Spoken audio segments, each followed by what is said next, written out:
Assalamualaikum warahmatullahi wabarakatuh. Apa kabar nih para pendengar podcast Gorontalo? Semoga Bestifillah di hari ke-13 Ramadan ini masih dengan keadaan sehat dan juga tentunya masih dengan semangat yang sama seperti kita menyambut di hari pertama bulan Ramadan. Oke Bestifillah, ada pepatah biasa mengatakan tak kenal maka ta'aruf. Jadi kenalin, Ane biasa dipanggil Laila. Ana diamanahkan di Komisi A. Komisi A itu bagian syiar keumatan. Nah kali ini izinkan Ana berbagi pengalaman ataupun juga hasil pengamatan yang Ana lihat nih dari fenomena ketika ngabuburit. Jadi terkadang ada often forgotten when our ngabuburit. Jadi kadang tuh banyak hal yang terlupakan ketika kita ngabuburit. Benar nggak? Antara bener dan enggak nih coba nih sebentar bakalan kita bahas. Apa aja sih kira-kira yang sering terlupakan saat ngabuburit? Terlepas dari itu, kita juga udah nggak asing lagi dengan istilah ngabuburit. Nah, ngabuburit tuh tradisi yang sudah cukup melekat di kala bulan Ramadan. Ngabuburit itu biasanya kita lakukan saat kita menunggu buka puasa, bener kan? Iya dong. Nah, jadi biasanya kita ngupload di medsos, hashtagnya ngabuburit gitu kan. Nah, biasanya ngabuburit itu diisi dengan berbagai macam kegiatan. Ada yang ngabuburit mengunjungi tempat wisata, atau ada juga yang ngabuburit tuh dengan mendengarkan ceramah atau nongki-nongki bareng teman-teman di warteg ataupun di restoran. Ada juga yang orang-orang yang ngabuburit itu dengan cara baca Quran, Masya Allah ya. Atau ada juga yang mereka ngabuburitnya nggak keluar rumah gitu, ya bersantai dengan keluarga. Nah, Ana perhatiin biasanya yang bikin kita jadi often forgotten when ngabuburit tuh saat bukber bareng teman-teman alumni SD kita, SMP, SMA, kuliah, atau saat bukber dengan teman-teman kerja. Iya enggak? Hal yang sering kita lupakan tuh pertama, yang udah menjadi kewajiban kita, apa itu? Ibadah, sholat kita.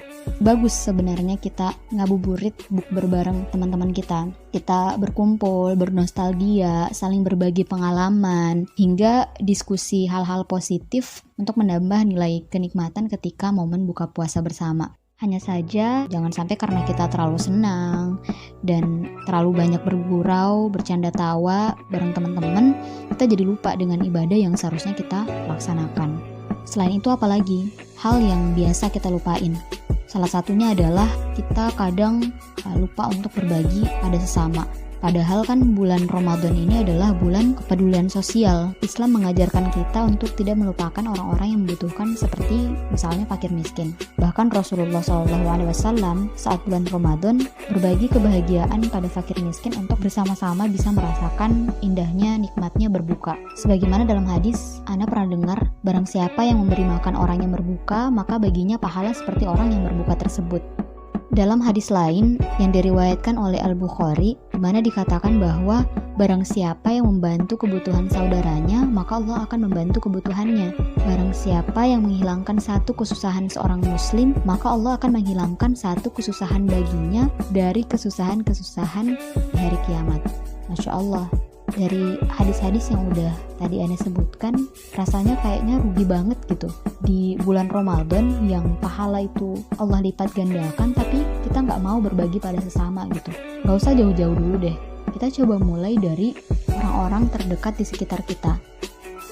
Kita bisa kasih ke tetangga kita yang kita lihat mereka adalah orang-orang yang fakir atau miskin. Ketika misalnya kita lagi beli takjil, kita sisihkan, kita ikut belikan, kemudian kita singgah di rumahnya mereka, pasti mereka akan sangat bahagia. Mereka merasa bahwa kita memperhatikan mereka. Atau bisa juga dengan misalnya nih, kita, Kak aku nih anak kuliahan gitu misalnya, aku belum punya dana yang cukup untuk bisa berbagi ke orang lain gitu. Jadi bisa juga dengan misalnya kita jadi volunteer di komunitas kemanusiaan, misalnya kita ikut di sana menjadi bagian, menjadi relawan, berbagi takjil pada sesama, itu juga bisa. Yang penting niat kita lurus, insya Allah akan tetap Allah hitung sebagai amal berbuat baik kepada sesama.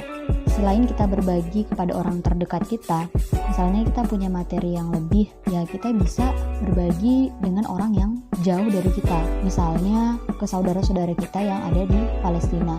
Mereka itu teman-teman makan daging tuh ya, cuman di waktu-waktu tertentu. Waktu-waktu kapan? Waktu-waktu Idul Fitri, Idul Adha. Jadi mereka tuh cuma bisa makan makanan yang enak gitu ya, di 2 waktu itu aja gitu. Jadi nggak ada salahnya juga kalau misalnya kita ini punya dana yang lebih, kita punya materi yang lebih, kita bisa berbagi ke mereka.